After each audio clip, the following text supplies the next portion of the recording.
What was that? It was like a crack. It was right behind you two, wasn't it? No way! Oh! Some members will be along tonight. We'll do some experiments most likely. Here, no idea where we are at this point, but we're travelling through southwest Scotland, heading towards Fife. Seek ye Borthwick or Stirling's high ramparts, find me adrift in the midnight gloom, and let haunted Scotland guide you to my side. Hot on the heels of my visit to St. Ninian's Cave, an ancient religious site once used by the saint himself for reflection, I find myself setting off on a journey northeast to our Paranormal HQ. There's something about treading the same paths as those who came before us. It makes me wonder what echoes of their presence still remain. Very, very important religious and spiritual place in southwest Scotland.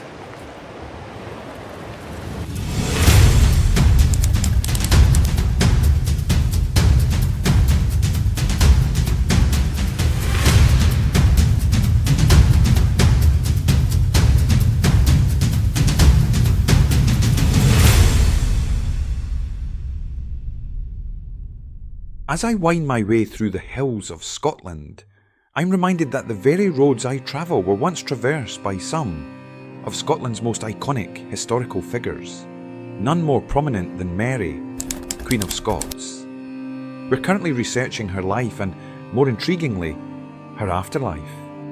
Whether her restless spirit is reliving residual memories or actively trying to communicate, there's no denying the frequency of sightings and experiences linked to Mary across Scotland. Just south of here stands one of those storied locations. Craignethan Castle. Mary is said to have sought refuge there after her daring escape from Loch Leven, although only for a brief time before the Battle of Langside. Local lore even tells of her headless apparition roaming the castle grounds, appearing ever since her execution in 1587. Is it a tragic echo of the past or a spirit determined to leave her mark on history?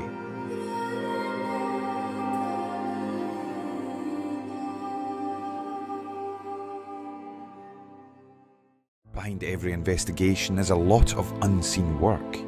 It's not just about venturing into haunted sites or capturing evidence. There's research, gear prep, editing, scheduling, and more. We're heading to HQ now, where the real behind-the-scenes magic happens.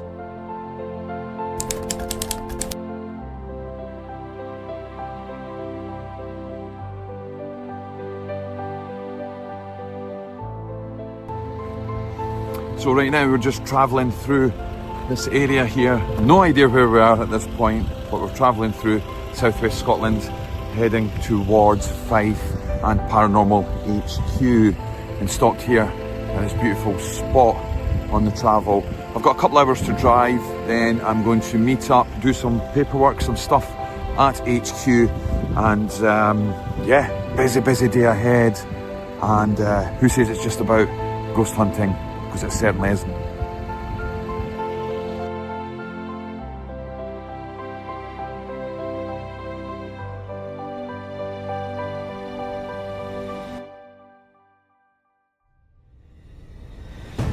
Some members will be along tonight.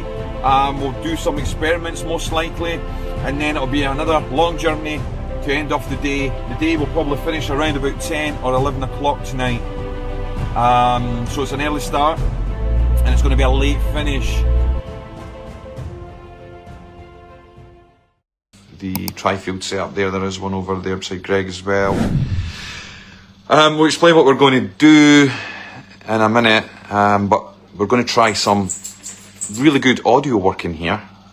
See what we can all get on the recorders. You can help us with that and tell us what you can hear and sense and see and feel as we move forward.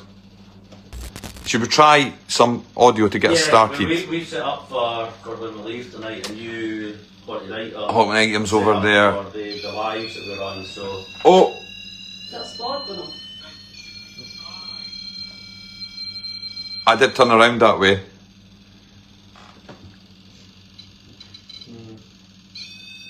Could it be me? If you look on the table, if you're on the live, you'll see the two little dolls and you can see the little webcam to the right on the table. And this is because this is a live setup for YouTube. So when we leave here tonight, you could actually jump on and watch what happens. Because sometimes when we leave here, things kick off. Like the last time, the balls are flashing on the table beside the haunted items. Now we've changed these out. Who's it we've got there, Greg? We've got Cyril and Tiny Tim. So what's the give me the rough story? Cyril is meant to have the spirit of a grey man who was accidentally killed.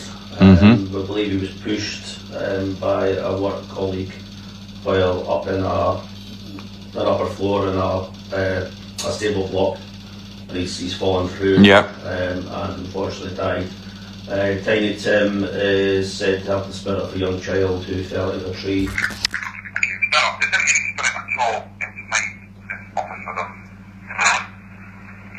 One. This one, you want me to try and slow it? Yeah. I sound drunk. Do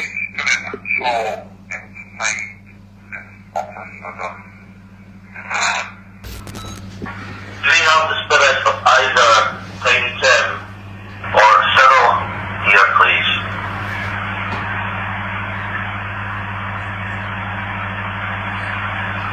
If you are here, could you confirm if you are connected to the doll?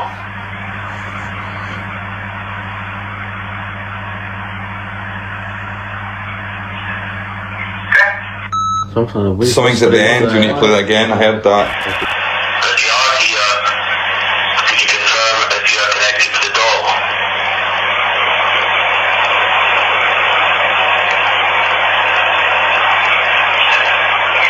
Tim. Right, John. I want you to get tiny.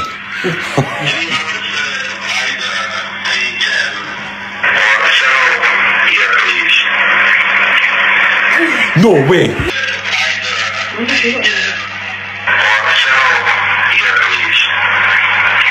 Potentially connected to a spirit called Tiny Tim. My recorder's got Tim on it.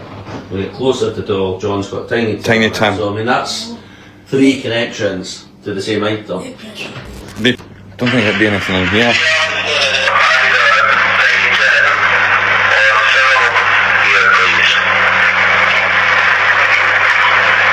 I don't think there'd be anything in here.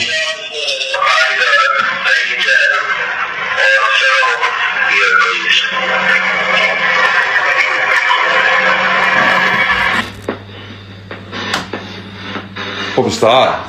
Did you hear that? It was like a crack. It was right behind you two, wasn't it? Here. That was like the child's voice as well. Here. Right, so what's happening is there was a cracking noise over there, like, well, door or whatever. Tim, I heard Tim again. Days like this can stretch beyond 16 hours. Driving across the country, investigating on site, documenting our findings, sifting through evidence, and then rolling straight into research, writing, and video production. It's hard work, but moments like these, where we get a glimpse into Scotland's layered and haunted history, make it all worthwhile. I hope you'll join us on our next journey as we continue unearthing the mysteries of the past, and maybe even connect with those who still linger.